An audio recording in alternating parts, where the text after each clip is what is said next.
All right, welcome everyone. Thank you for joining. We're going to get going here promptly, and we appreciate you taking time out of your evening on this Tuesday to join us to talk about the Right to Counsel legislation that we are pushing here in Connecticut in the upcoming legislative session that begins tomorrow. My name is Stephen Poland. I am with the Central Connecticut DSA, as well as active with the Cancel Rent Connecticut Coalition. And I want to start out by acknowledging something that I think we all know is true, and that's that the pandemic did not create the housing crisis. We were in a housing crisis before the pandemic began. Like so many other things, other forms of everyday violence, of racial capitalism, the pandemic exposed systemic problems that existed before the pandemic began, and it's up to us to find systemic solutions as we move to come out of it. We can't just go back to normal. So as the writer and activist Arundhati Roy wrote recently, nothing could be worse than a return to normality. Historically, pandemics have forced humans to break with the past and imagine their world anew. This one is no different. It is a portal, a gateway between one world and the next. So however necessary we know temporary relief measures are, the eviction moratorium is, canceling rent is, we know that if we're going to take advantage of this opening and build a gateway into this next world, we need systemic solutions as well. And we believe that Right to Counsel is a systemic solution, maybe not a solution, but a systemic way to address these problems by providing guaranteed legal representation to anyone facing eviction beyond just the pandemic. In this event tonight, we have 4 major goals. We want to understand what Right to Counsel is so that all of us coming off this call can explain it to others, people in our community, in our organizations, our places of worship, and we can spread the word about it. We can learn about the push for Right to Counsel in Connecticut during the 2021 legislative session that begins tomorrow.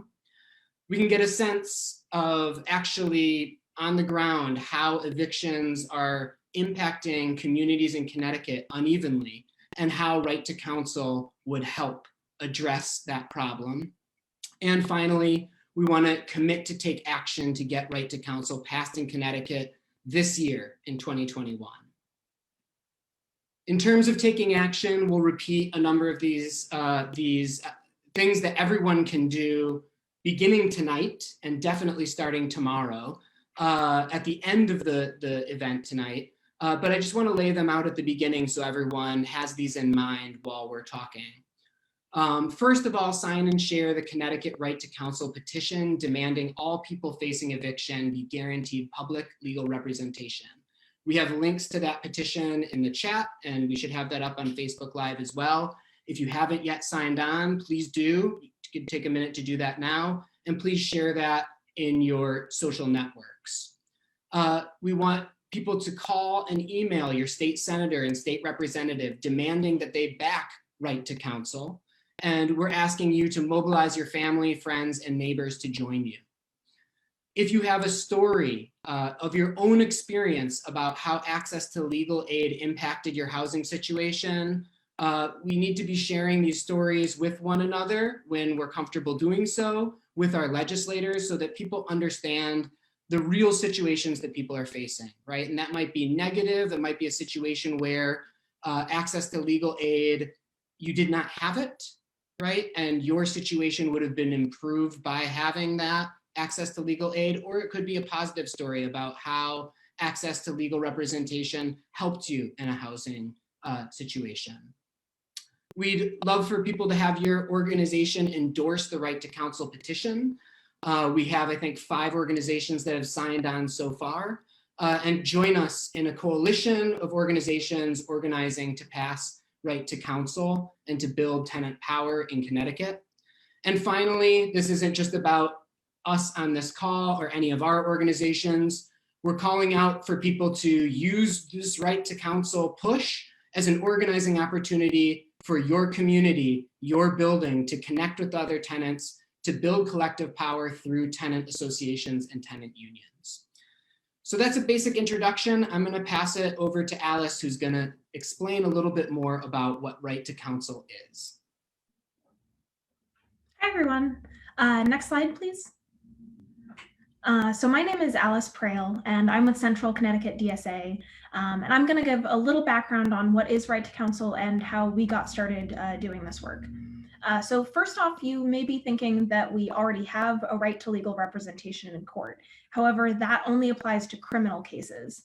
Since eviction cases are civil cases, tenants are not guaranteed legal representation. And without a guarantee, it depends entirely on if the tenant has the resources to hire a lawyer or if they're able to secure help from a legal aid organization.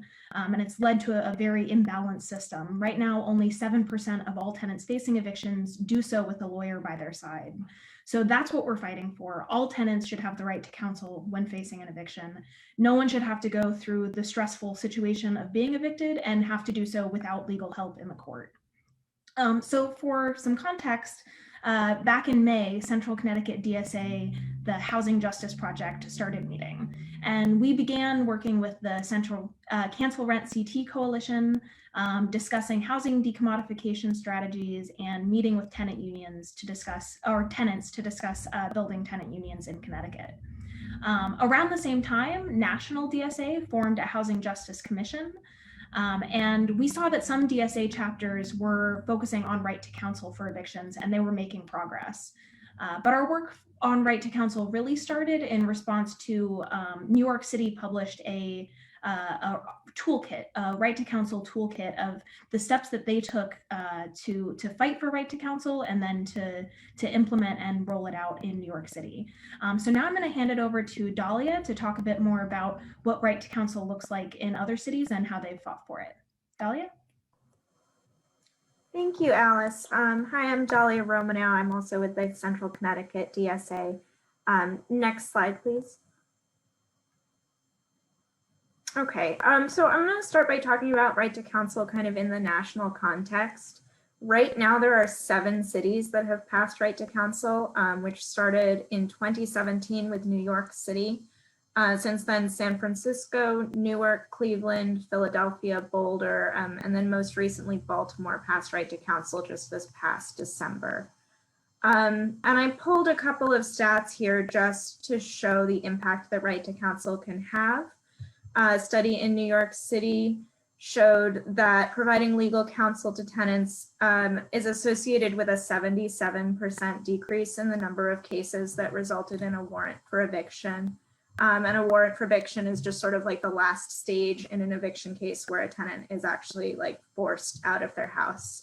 So that's a really significant decrease. A study in Philadelphia showed that represented tenants were twice as likely as unrepresented tenants to receive a favorable judgment in their eviction case. And then this estimated savings calculation we pulled together based on several different studies that have been done in a lot of different states and cities because there hasn't been a study specifically done in Connecticut. But we're estimating that $1 that the state puts toward right to counsel would save the state between $2.40 and $12.74. And a lot of that savings comes from savings on shelter costs because people who are evicted are very likely to go into shelter, and that's very costly for the state. And one thing that I want to really emphasize in talking about the national context of right to counsel is that all of these cities that have passed right to counsel, it has come from really strong coordinated grassroots organizing efforts and coalition building between different kinds of organizations working toward housing justice.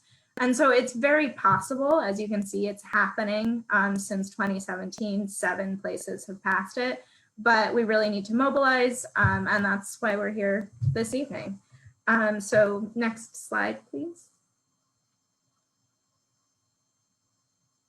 Okay, so now I'm just going to talk about what specifically we are asking for when we talk about right to counsel in Connecticut. And these demands are the demands that we've put into our petition. and what we're asking for in the bill that's being put forth in the Housing Committee in this upcoming legislative session, which, as Stephen said, starts tomorrow. So one thing that's not in the slide that I want to say, because I think it's worth saying and it's exciting, is that if this passes in Connecticut, we would be the first state to have a statewide right to counsel, right? Like every other place that has passed it has been just one specific city. And so that's really exciting and kind of a big deal, and I think worth naming. But what we're demanding is that our elected representative pass legislation in the upcoming legislative session that would establish access to an attorney as a right for tenants in eviction cases, that would guarantee legal representation by not-for-profit legal service providers with expertise in housing law, that would universally cover all residential tenants in all types of rental housing, cover all evictions and all eviction-related cases, including administrative hearings, provide funding for attorney training and support, provide funding for tenant organizing, advocacy, and leadership development, and establish affirmative litigation to enforce tenants' rights. And so that is a lot of things. It sounds like a lot, but really at its core, what we're asking for is for comprehensive legislation that would provide an expansive right to counsel for all tenants in Connecticut and support tenants' rights and housing justice in our state. So I think that's pretty much all I want to talk about, and I'll pass it to Shazneen from the Connecticut Fair Housing Center. Thank you, Dahlia. Hi, I'm Shazneen. I work as a community educator and a tenant organizer at the Connecticut Fair Housing Center, and also have worked since earlier this year, starting around April or May, with the Cancel Rent CT Coalition as well. And I, from an organizing perspective, I would like to go over what this would mean, what a right to counsel would mean for tenants in Connecticut. And I would like to start that by sort of setting the context for understanding the scale of evictions in Connecticut. This is something that I found helpful when I first started to learn about the eviction crisis that we have here in Connecticut. So we have, over the last few years, we've seen by tracking data, public data available through the Connecticut court system, that about 80% of landlords have counsel in eviction cases when they file an eviction, but fewer than 7% of tenants do in eviction cases. So this in itself is a huge disparity in resources and capacity of people to access the eviction process or navigate an eviction case in a fair and just way for many tenants. This is, and these numbers are taken from there are also about roughly 20,000 eviction cases filed on average annually in Connecticut. The numbers this year have sort of fluctuated wildly each month, given that there has been a partial eviction moratorium in place due to the pandemic. However, we have also seen, as we have gotten closer to the eviction moratoriums that are in place expiring, larger than usual numbers of evictions being filed as well. So this is, and I should also mention some important demographic and other patterns that we see in eviction cases in Connecticut. So for instance, nationally, and this is also true in Connecticut, we find that there are also disproportionate impacts based on race and gender. So we find that particularly Black families and particularly women face evictions at higher rates than other groups of people. And also we find that the rates of executions issued, meaning the final stage of the eviction where a marshal is sent to remove a tenant from their home, is much higher for tenants that do not have representation or legal counsel to help them in an eviction case than for tenants who do have legal counsel and representation. So that's sort of the broader context for trying to understand the eviction crisis in Connecticut. There's a lot of other information as well, but I'm trying to highlight some of the main patterns and statistics that we see that point to an eviction crisis, which, as Stephen said at the beginning, existed before the pandemic as well. And if nothing else, the pandemic has made clear that this is in fact a crisis, and it disproportionately impacts certain tenants, and particularly tenants who do not have counsel. So what are the specific ways in which the right to counsel can help tenants in a very concrete way? I want to highlight again just a few of the things that a right to counsel would do. First of all, it would help tenants understand and access existing rights and defenses. And this is really important because legal language and legal processes can be technical and difficult to understand for non-attorneys. I myself, not being an attorney, find that trying to understand the eviction process by simply reading the legal language can be almost impossible. So if I were to think about trying to navigate and understand those processes and that language in a situation where I was at risk of losing my home and becoming homeless or unsheltered, I imagine that process would be much harder. The right to counsel would also help tenants or would assist tenants with resources to navigate an eviction case should they need additional resources. And one that we've seen more recently, particularly as a result of the pandemic, is something like access to technology. So currently the courts are processing existing eviction cases, and eviction cases that are not exempt under the governor's moratorium. And in these cases, any hearings, any mediations, any paperwork that has to be filed must all be done remotely. And for many tenants who are under-resourced, something like even having stable and adequate access to the internet can be a challenge. So they may understand exactly what they need to do. They may understand that they need to file some papers and do so within a particular time frame. However, if they're not receiving emails, if their internet connection is not stable, that very much impacts their ability to successfully navigate the eviction process. And then finally, a right to counsel may not entirely resolve all of the problems that a tenant is dealing with in the process of going through an eviction, but it does acknowledge that the tenant is dealing with a stressful situation, an extremely stressful situation that may have been caused by other stressful experiences in their life. So for instance, when we talk to tenants, we often find that an eviction might have resulted from someone losing their job or losing income, from a disability, right, that makes them unable to work or earn as much as they used to. And so they're already dealing with a stressful situation, and an eviction compounds that problem. An eviction can also then consequently lead to other problems for many tenants, such as for families that have children in school, it might impact their ability to go to school.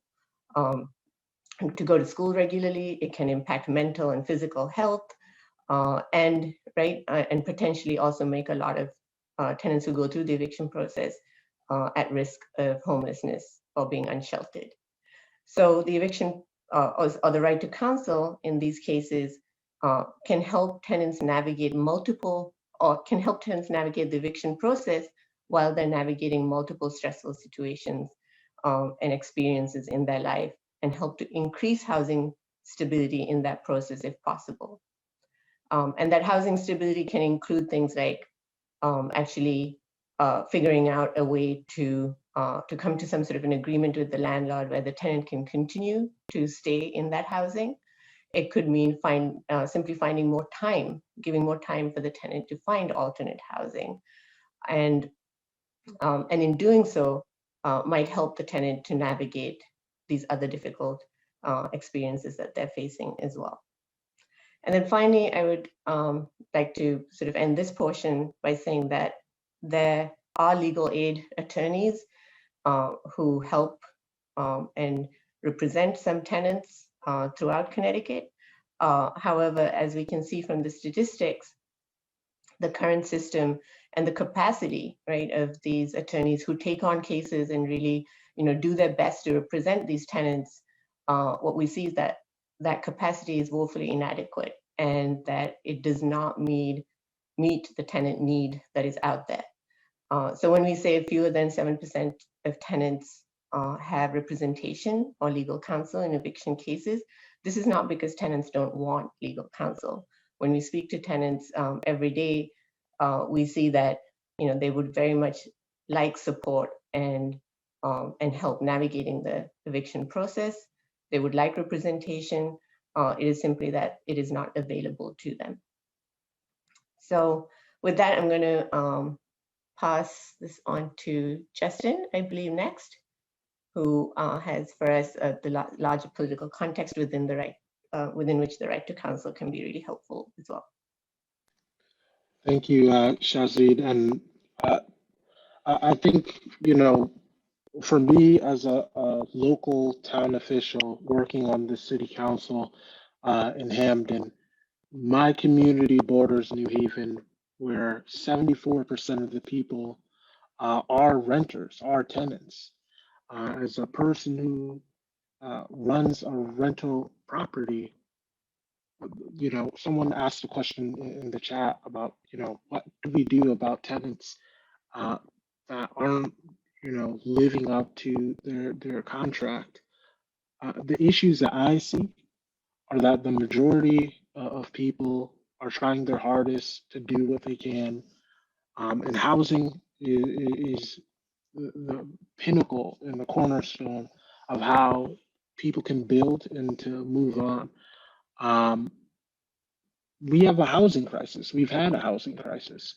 And with this pandemic, over the last year, I've worked with multiple organizations and some people here and knocked on doors, talked to my neighbors, both here and New Haven, and asked the questions of like, how are you doing? How is your living situation? What do you need? And time again, we'd go from one house to another and we'd talk to a tenant and we'd ask them, hey, how are things? Everything's fine, everything's okay.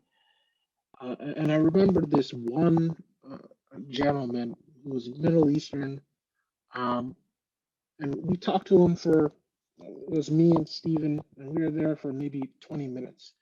And we're like, how are things? Oh, everything's fine, everything's good. And it turns out that he didn't have electricity for over a week and a half, and he had 3 young kids. He didn't have water for almost a week. He had issues with his foundation.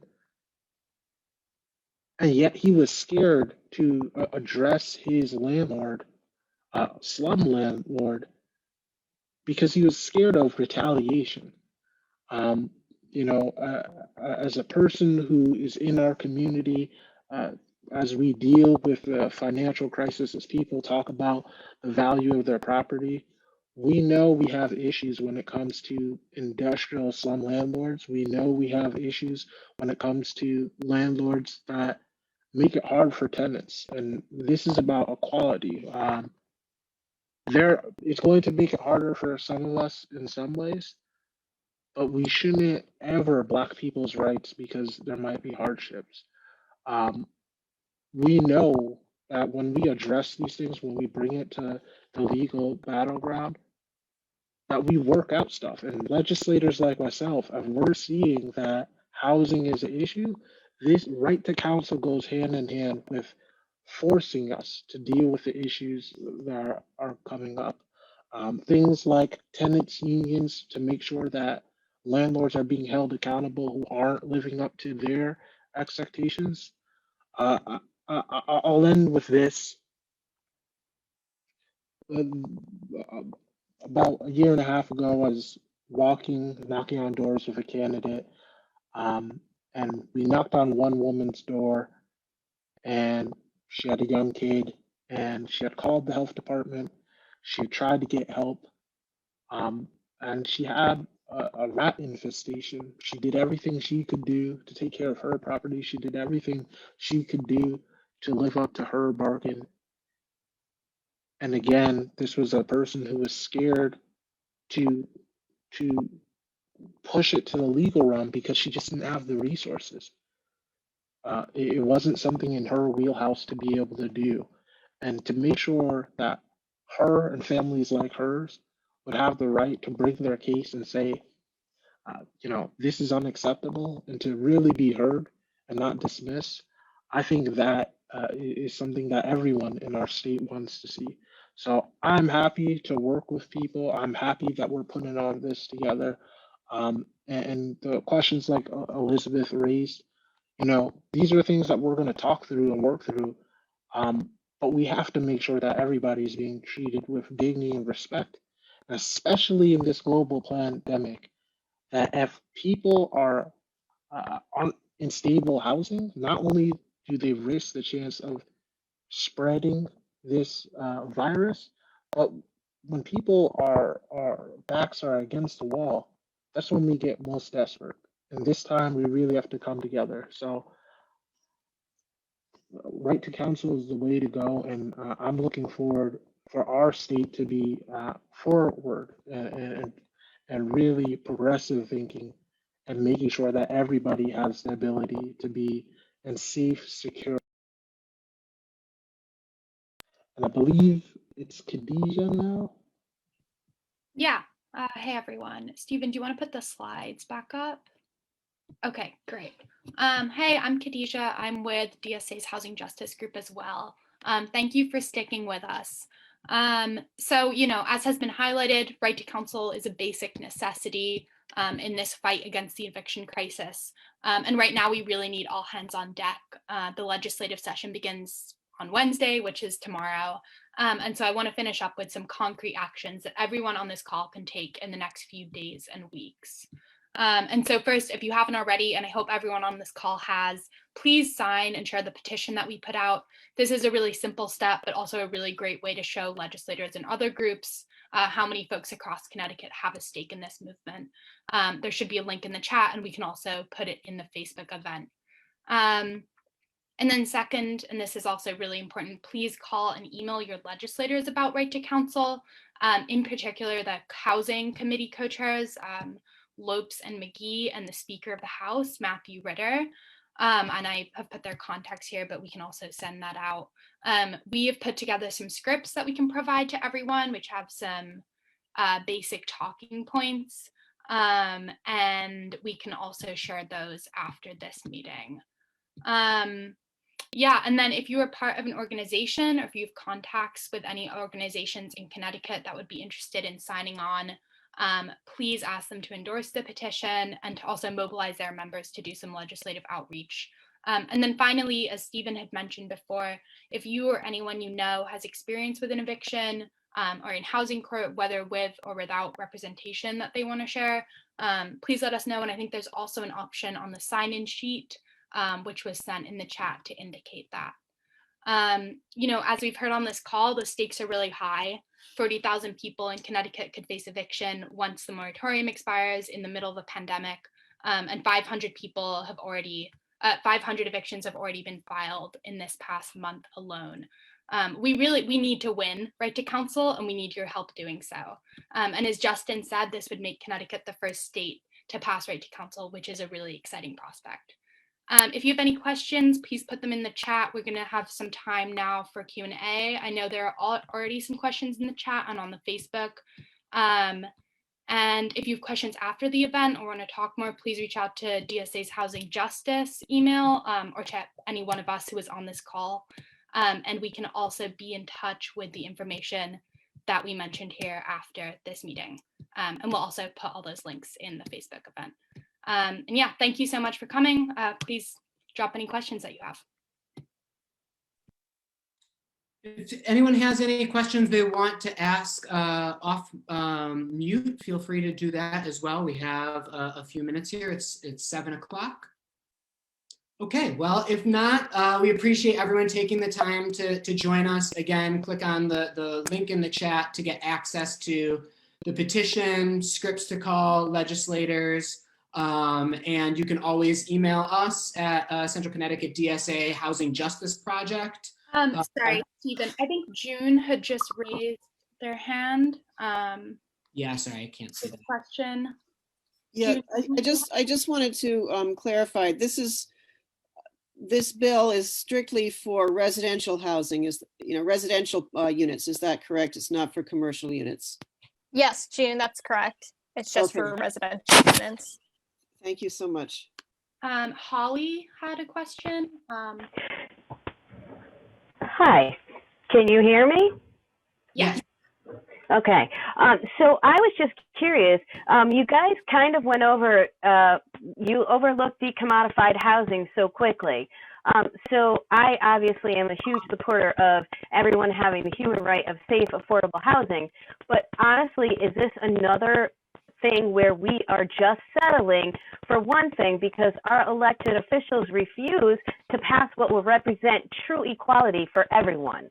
So I can touch on that a bit. The Central CT DSA Housing Justice Project is still working on housing decommodification.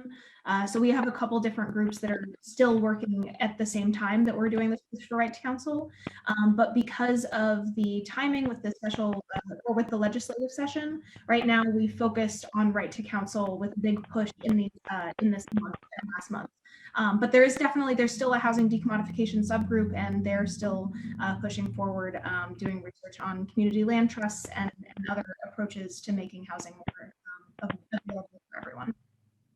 Wonderful. Thank you for answering my question. I appreciate it. If I can just add to that a little bit, Holly, thank you for raising that question. We definitely see Right to Counsel as not the limits of what we need to accomplish for housing justice and housing liberation, right? I think Central Connecticut DSA and people that we're working with, we want to see exactly what you're talking about, which is decommodified housing. We believe true housing justice cannot exist when housing is treated as a commodity to be speculated on and for market exchange. Justin Farmer, who you heard from a little bit earlier, in his campaign, he had a homes guarantee platform. If you want to reach out to us, we're happy to share that. And insofar as Right to Counsel, we're finding each other, and we're finding ways to organize together. If we can use this as a step towards that larger horizon of decommodified housing, we are all for that 100%. Okay, that's good to know. Thank you so much. I see another hand up from Susie. Do you have a question, Susie? Hi, yes, can you hear me? Yes.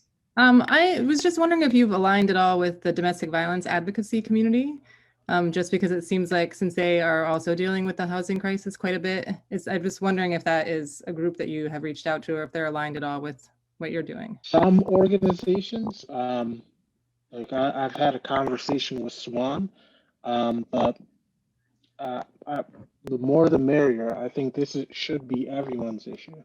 Okay, great. I mean, I'll reach out to you because I have some connections with the Connecticut Coalition Against Domestic Violence and some of the local agencies too. So that might be another avenue just for more partners.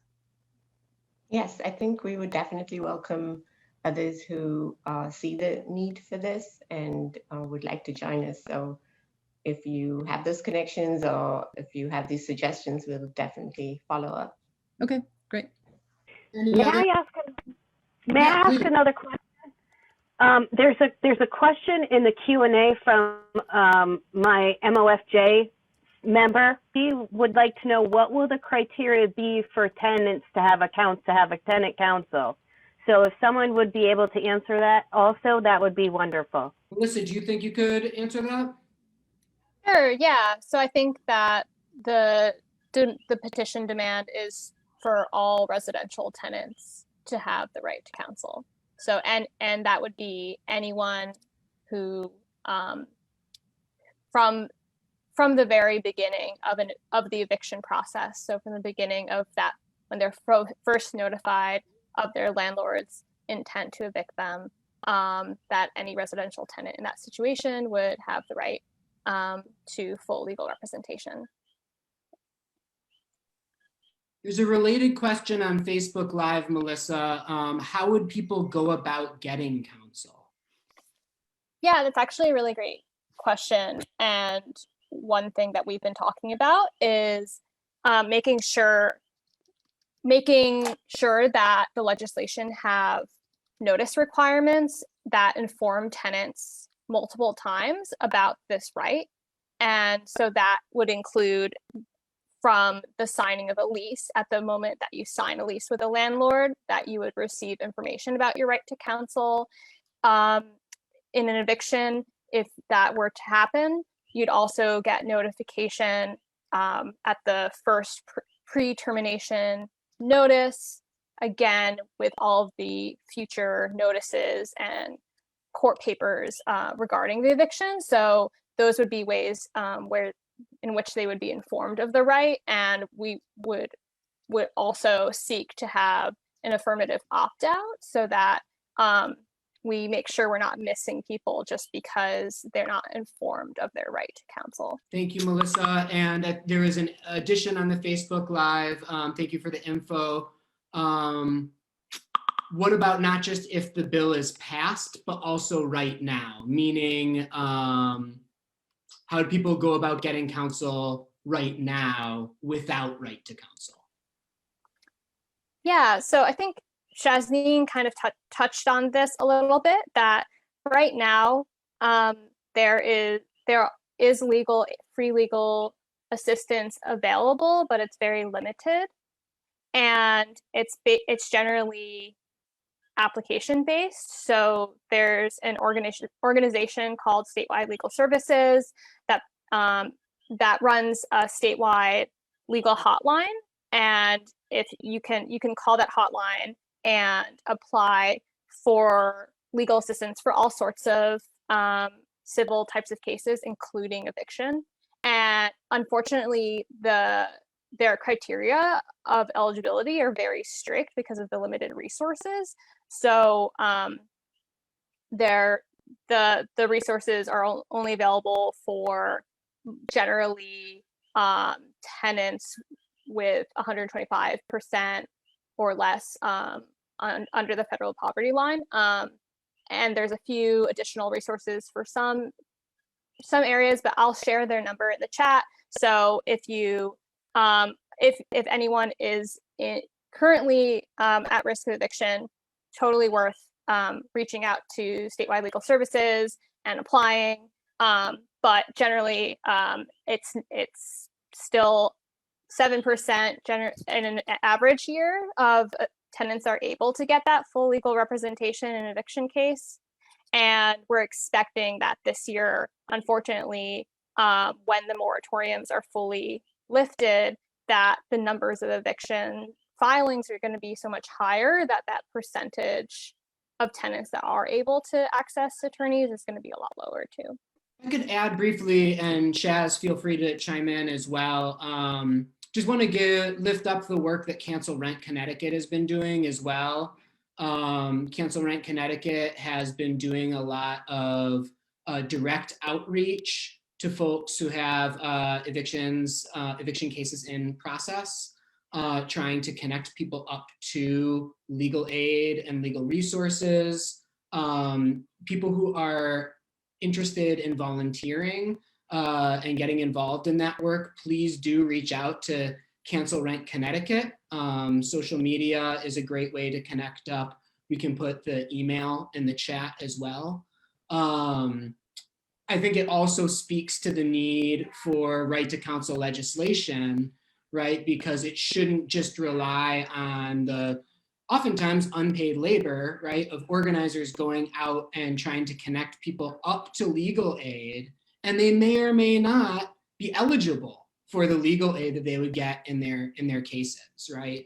What we're talking about is legislation that would guarantee everyone the right to legal representation. That doesn't mean that everyone's going to win their cases, right?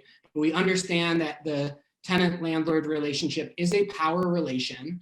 We understand that the law is about power, and oftentimes that disparity in access to legal representation results in negative outcomes for those who do not have that access, right? Who do not have that power. So if we're going to be, really talking about social justice, this is something, especially given the fact that this disproportionately impacts Black communities, single mothers, undocumented people. This is something we absolutely have to be fighting for at a systemic level. We have just a couple more minutes here. Are there any other questions that people have?